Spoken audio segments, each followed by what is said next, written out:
Hello mga kabibig! Welcome back sa ating bagong YouTube channel. Ito ang pinakamaingay na YouTuber sa balap ng YouTube.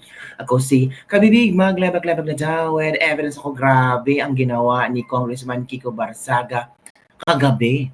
As in, sumugod talaga siya sa Forbes Park.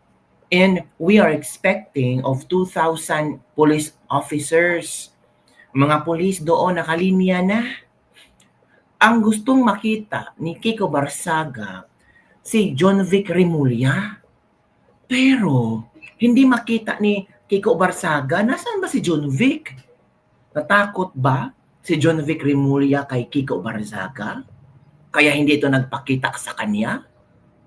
Or, sabi namang iba, ginawang sikyo si John Vic Remulla ni Martin Romualdez at Zaldico sa Forbes Park. Grabe naman yung mga assumptions nyo, mga iniisip nyo. Hindi. Baka ano lang ba, ayaw lang ni John Vic Remulla na magkaabot sina si Kiko Barzaga at John Vic Remulla, baka sumabog yung dalawa. Di ba, kabibi? Pero iba ang naging epekto nito sa mga tao ngayon tungkol kay Kiko Barzaga. Sabi ng iba, si Kiko Barzaga daw ang nag-open up sa kanilang mga mata na talagang pinoprotektahan ng gobyerno. Yan pinoprotektahan ng gobyerno si Zaldico at Martin Romualdez.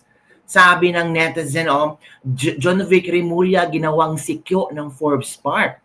Agaw pansin ang personal na pagbabantay ni SILG John Vic Remulla na tila nag-iinspeksyon sa gate ng Forbes Park kung saan naroon ang bahay ng Zaldico at Martin Romualdez. Mga personalidad na binansagang ugat ng korupsyon ni Barzaga na nangunguna sa protesta. Yan na nga kabibig. Yan ang komento ng mga netizen ngayon na parang naging sikyo daw itong si John Vic Remulla. Ang sakit namang sabihin sikyo, di ba? Naging security guard. Naku, grabe. Yung pinapasahod ng taong bayan, naku, naging security guard ni na Martin at Zaldico. Huwag naman po kayong ganyan. Respetuhin naman po natin si si John Vic Remulla. Maybe ginagawa lang niya ang kanyang trabaho bilang SILG. Wala namang problema doon mga kabibig. Kaya talaga kung ano-ano mga iniisip nyo. 'Di ba? Bigyan natin ng benefit of the doubt na talagang ginagawa lang niya ang kanyang trabaho. Pero may isang netizen nagkomento, ay talaga ba ginagawa ang trabaho? Talaga naman na pinoprotektahan nila ang Forbes Park kasi nandun ang bahay na Martin at Zaldico. DILG na ito. Nag-isip kaya siya, magnanakaw ang dapat bantayan? Tama ba yun? Sayang ang mga pasahod ng taong bayan sa inyo. Nakakahiya kayo. Mahiya naman kayo para sa pamilya nyo, mga magnanakaw. Kailan nyo kailangan niyang ipagtanggol ang mga kurakot, nakaisakan din siya. Imagine kung walang nagprotektang pulis, sundalo sa mga yan, mga nagsitago na yan, maging maayos ang bansa, matatakot ang mga mahilig sa politika, gumawa ng korupsyon, kaya nga binubusog sila dahil nagagamit sila from arms and gold. Yan ha. Yan ay ilang mga komento ng mga netizen. It's a prank, John Vic. Habulan kayo ni Congressman Miao kagabi. First round testing lang yun kung sino ang tutulong kay Martin. Now, alam ng Pilipinas na pinoprotektahan ninyo si Martin at lahat ng buhaya. Saan ba talaga ang protest ni Miao? Nasa Dasma Village or Forbes Park? Sa isang video, naka-telescope lang si John Vic, hinahanap si Kong Kiko. Paano yan sa sunod na wala ng date at oras kung kailan ang protesta? Kasi sabi ni Kiko Barzaga na araw-arawin daw nila. Araw-arawin pero hindi sila mag-i-inform kung saang lugar sila magpro-protesta. Grabe itong si Congressman Miao, ha? Iba na talaga ang dating ni Congressman Miao ngayon. Parang siya daw ang bagong hero. Ooh. Ito ang video kabibig ba nung pagpunta ni Congressman Miao. Tingnan mo, pangalan na Congressman Miao na instead of Kiko Barzaga, tinawag na siyang Congressman Miao. Ng mga tao ngayon. Ito yung nakuha ang video kabibig kung saan peaceful talaga ang kailang protesta mga kabibig. Kung saan kinamayan, paumanhin, tuloy ang laban. Ito kabibig, nanood tayo. Hello, kumusta? Okay lang po.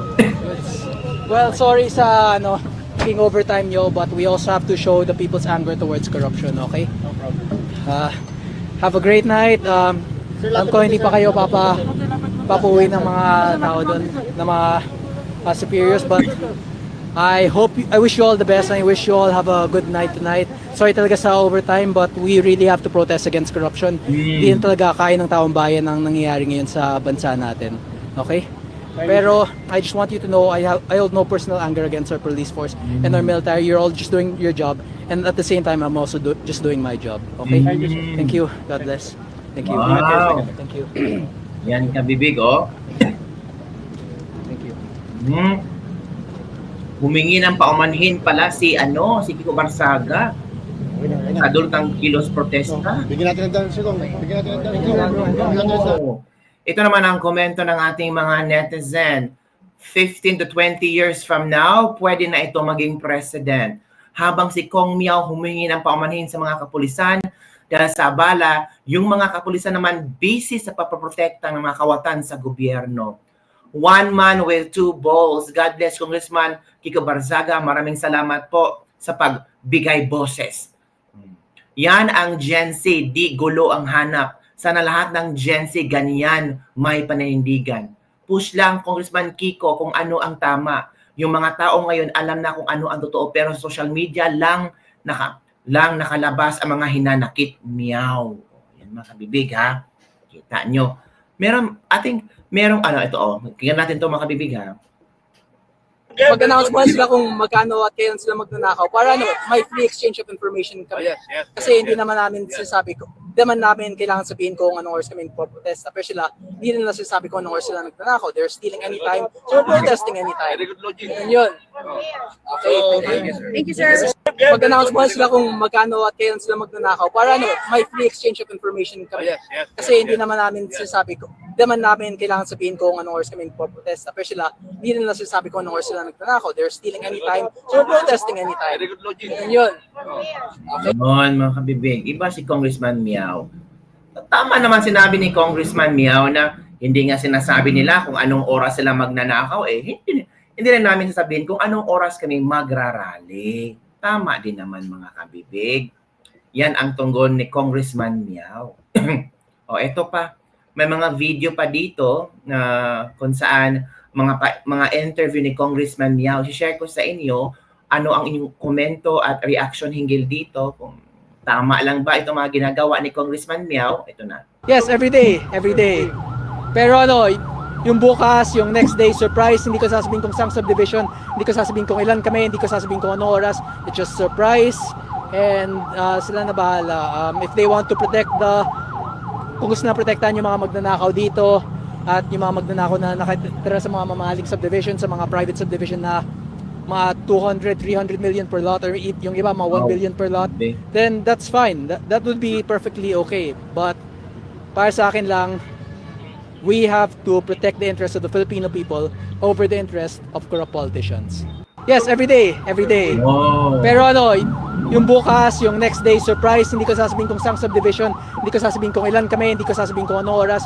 It's just surprise, and sila na bahala. If they want to protect kung gusto na protektahan yung mga magnanakaw dito, at yung mga magnanakaw na nakatira sa mga mamahaling subdivision, sa mga private subdivision na mga 200, 300 million per lot, or yung iba mga 1 billion per lot, then that's fine. That would be perfectly okay. But para sa akin lang, we have to protect the interests of the Filipino people over the interest of corrupt politicians. So yun kabibig, narinig natin kung ano ang pinopoint out ni Congressman Miao Barzaga. Iba si Congressman Miao. Ito naman ang komento ng ating mga netizen. Araw-arawin daw ni Congressman Kiko Barzaga ang pagrarally sa mga subdivision ng mga tiwaling politiko. Pero kung saan at kailan, secret muna. Surprise. Nako po, kabibig. Ito nakakabili ng mamahaling bahay gamit pera ng taong bayan. Ito yung sinasabi ng Dr. Jose Rizal, ang kabataan ng pag-asa nga ng bayan. Sana may makagaya pa niyang opisyal na susuporta sa kanya. kung meron sanang ibang kongresista na sasama kay Congressman Yao, ay of course, talagang ma-inspire ang ibang tao na sasali sa, tawag ito, sa rally.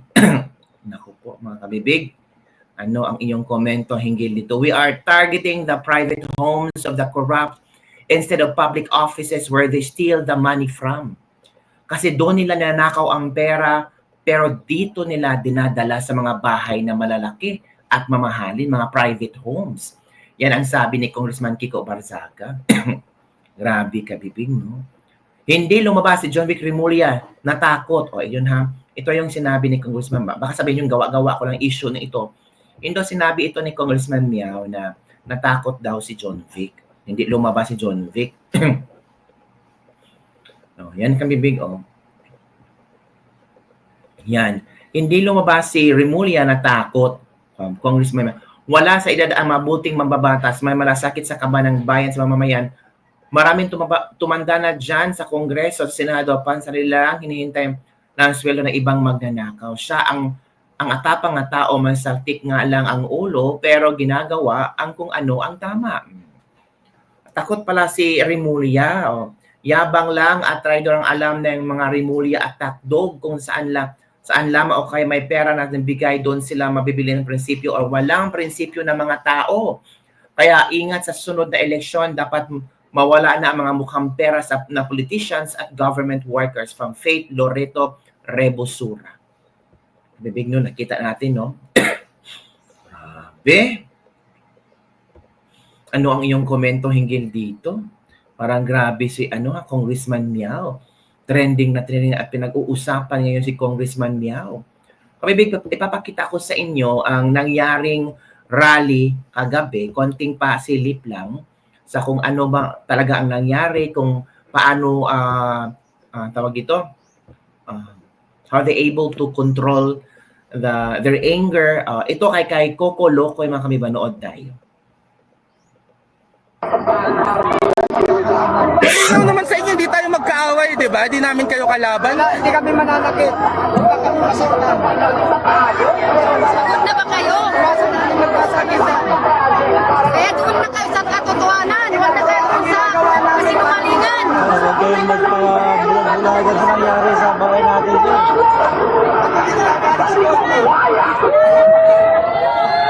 Kanila. Stupid!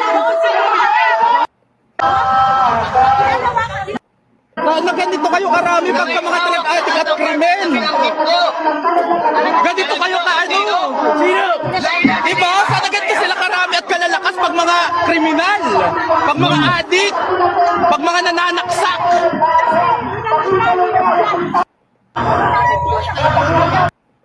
Sa katotohanan,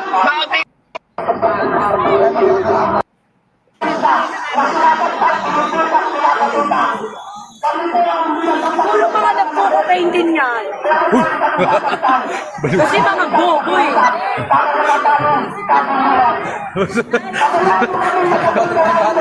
Batrip na siya. Sweldo? Basahin nyo nga mamayang gabi. Kung kasama to sa sweldo nyo.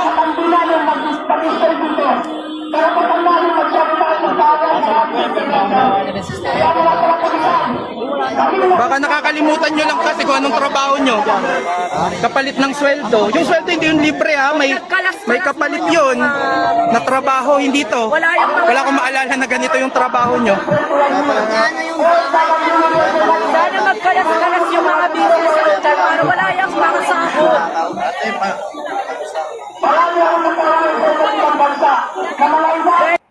Pakibasa nung kontratang pinirma nila bago pumasok bilang pulis.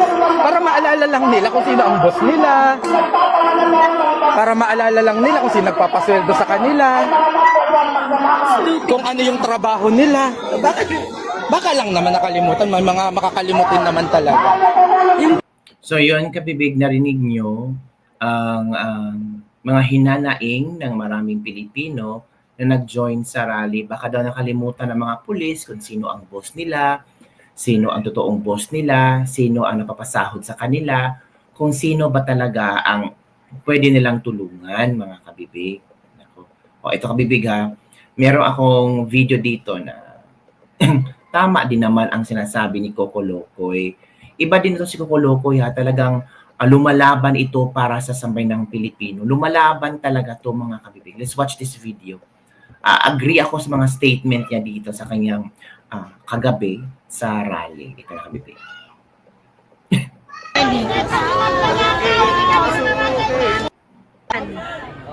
Ito na ha. Salita kami kasi gusto lang namin marinig. Mali. Kaya hindi tayo nananalo kahit tayo nag-aaway. Alam mo kung anong ginagawa namin? Humihingi kami ng tulong sa inyo. Tama! Yan ay pakiusap. That's an appeal. Kasi kami ang nagpapasweldo sa inyo at pinapasweldo namin kayo para protektahan kami. Ang batas, ang konstitusyon, ang mga anak namin at ang susunod na henerasyon kahit mga anak nyo. Ngayon, hindi pwedeng hindi kayo masasaktan kasi train kayong masaktan, damdamin lang ang masasaktan sa inyo. At alam nyo kung bakit nasasaktan kayo? Kasi alam nyong totoo ang sinasabi namin. Tama! Hindi namin kayo pipisikalin. Kasi alam namin nakakampi namin kayo. Tama! Kami ay nagmamakaawa. At hindi nyo kami pwedeng sabihin na hindi kami pwedeng mag-vent out ng mga galit at frustrations namin. Ito na lang ang meron kami. Hindi pa kami pwedeng maglabas ng sama ng loob. Ha? Ngayon, kami, alam namin kakampi namin kayo. At alam nyong kakampi nyo kami. Kasi mga simpleng mamamayan lang tayo lahat. Binigyan namin kayo ng kapangyarihan. Pinapasweldo namin kayo para gawin ang trabaho nyo. At yon ay protektahan ang mga Pilipino. Kami ang mga boss nyo. Alam nyong sumasaludo kami sa inyo kapag tama ang ginagawa nyo. During the time of PRRD, lagi kami nagpapasalamat sa inyo. Willing kami na taasan yung mga sweldo nyo. Kasi alam namin na ginagawa nyo ang tama at kung ano ang para sa bayan. Ngayon naniningil kami. Naniningil kami sa mga sweldong dinoble namin. Tama! Asan kayo? Ngayon, sir, hindi kami mga bobo, hindi kami mga tanga. Nasasaktan namin ang mga kakampi nating pulis. Huwag nyo kaming maliitin. Hindi nyo ba nakita na nung pinaatras nila kami, umatras kami? Yun ba ang nangaaway? Tama. Diba, sabi ko, basta pantay lang Pantay na, okay na. Nagkaroon ba ng gulo? Ang mga tao ngayon ay frustrated. Maliban sa mas malala ang krimen sa mga kalsada, kung makaligtas kami sa saksak, hindi kami makakaligtas sa sakit. Sa ospital. Kasi magkaka-leptospirosis kami. Kasi araw-araw, maliban sa hindi kami ligtas sa mga kriminal, hindi pa kami ligtas sa baha. At hindi tayo ligtas sa ospital! Yung wala silang pambayad natin sa mga sakit natin! At kung sakali magkakasakit kami, dahil sa... Sino ba naman ang gusto dito sa kalsada? Walang Sino may ba naman ang gusto! gusto na napupulusyonan dito? Nandito kami kasi galit na kami sa gobyerno. Nakita nyo naman sa liwasan, hindi din naman kami ng gulo. Diba? Kaya kasi... Kaya lang tayo mga nagulo doon! 3,000 ka dyan isang bata! Kaya sabi ko naman kanina kay Sir, at naintindihan din naman ni Sir, na tayo ay nag-vent out lang. Ano ang sigaw natin? Marcos Resign! Marcos resign! Marcos resign! Marcos resign! Marcos resign! Babalik na natin. Huling-huli, pasensya na Sir, ngayon pa lang masasaktan ang mga damdamin nyo. Ngayon pa lang, marami kayong maririnig na galit. Yun ang aming gagawin. Hindi namin kayo aawayin, hindi namin kayo sasaktan, para hindi nyo din kami saktan, kasi kami ang mga boss nyo. Kami ay mga boss na nagsasabi sa inyo na hindi na namin nagugustuhan ang trabaho ng gobyerno kung saan kabilang kayo. Kami ay mga boss nyo na nagagalit na sa inyo dahil hindi na namin gusto ang kakulangan nyo ng aksyon sa mga nangyayaring ito. Pero again, hayaan nyo kaming maglabas ng aming saloobin. Yun lang. So yun kabibig, narinig natin ang saloobin ni Coco Locoy, and I think hindi yung saloobin na yun ay hindi lang kay Coco Locoy. Coco Locoy brings every voices na gustong marinig ng mga tao, ng gustong marinig ng sambayanang Pilipino. So yun lang kabibig ang ating This Lebak-Lebak for today. Don't forget to like, subscribe, and share this video. Bye everyone, see you next time. Ano ang iyong reaction? Grabe. Gulo ng Pilipinas.